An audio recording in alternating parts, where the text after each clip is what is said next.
The first chapter of the book of Ezekiel has always left me speechless.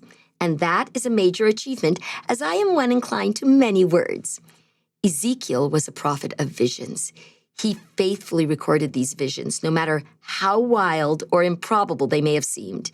In so doing, he left an extraordinary record of heavenly hope that has fortified the faithful down through the ages. Ezekiel was a younger contemporary of Jeremiah. He may have been born around the same time Jeremiah first began to prophesy, maybe a year or so before.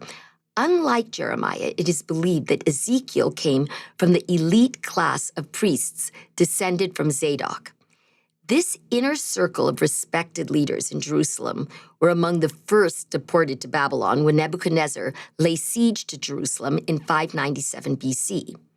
For context, while Ezekiel was prophesying among the exiled community in Babylon, Jeremiah was prophesying in Jerusalem, Daniel was prophesying to the king of Babylon, and Lehi, after his trials as a prophet in Jerusalem, was following the Lord's prompting to leave Jerusalem with his family and the bronze plates. 10 years later, the Babylonians returned to totally destroy Jerusalem and deport the large majority of its population to Babylon. Before being exiled to Babylon, Ezekiel might have been a disciple of Jeremiah. All of Ezekiel's prophetic utterances were experienced and recorded in Babylon. Ezekiel carefully dated many of his visions and inspirations, recording the day, month, and year when he experienced them. Ezekiel's first vision is a grand prelude to all the revelations that follow, and it is a doozy.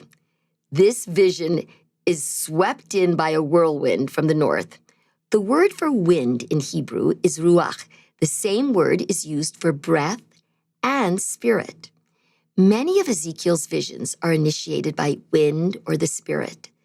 This first one is saturated with light, color, and symbolic creatures who decorate and move in harmony with an extraordinary platform or chariot that hovers aloft with concentric wheels covered with eyes, perhaps symbols of God's all-seeing eye, that when the living creatures went, the wheels went by them. And when the living creatures were lifted up from the earth, the wheels were lifted up. Whithersoever the spirit was to go, they went. Thither was their spirit to go, and the wheels were lifted up over against them, for the spirit of the living creature was in the wheels. When those went, these went, and when those stood, these stood, and when those were lifted up from the earth, the wheels were lifted up over against them, and the spirit of the living creature was in the wheels. This vehicle, bearing creatures at each side who looked like men with wings, but who also bore the faces of a lion, an ox, and an eagle, and an appearance like burning coals of fire, and like the appearance of lamps. And the fire was bright, and out of the fire went forth lightning. This tremendous vision sounds a bit like an airborne self-driving vehicle, as the likeness of the firmament upon the heads of the living creatures was as the color of wonderful crystals stretched over their heads. The King James Version uses the word terrible to describe the crystal, but the Hebrew word that is in the original means wonderful. So I have used that language instead. The vision is more fantastic than my granddaughter's fantasy novels, and it continues in splendor. And there was a voice from the firmament that was over their heads when they stood and had let down their wings. And above the firmament that was over their heads, it was the look of sapphire stone, the likeness of a throne. And above the likeness of a throne, like a human form upon it above. And I saw the appearance of amber, like the look of fire within it all around. From the look of the loins above and from the look of his loins below, I saw like the look of fire with radiance all around, like the look of the rainbow that is in the clouds on the day of rain.